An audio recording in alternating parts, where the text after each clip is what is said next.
Hey everyone, welcome back to Twinges 英会話。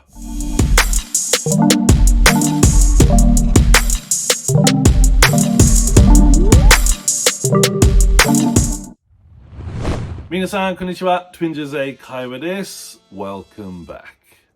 で、今日のワンポイントレッスンは Phrasal Verb、句動詞。で、今日の Phrasal Verb は to focus on。To focus on means to concentrate on something. 何かに集中する。例えば、I was feeling sleepy, so I couldn't focus on my studies. 眠くて勉強に集中できなかった。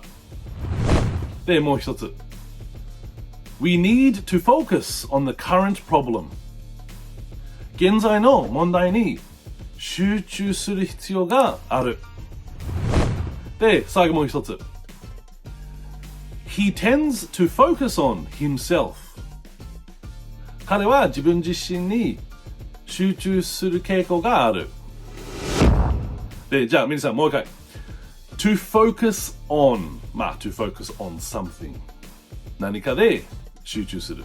はい、皆さん、勉強しましたか？はい、よかった。それで質問ならば、大変ならば、みんな下、コメントお願いします。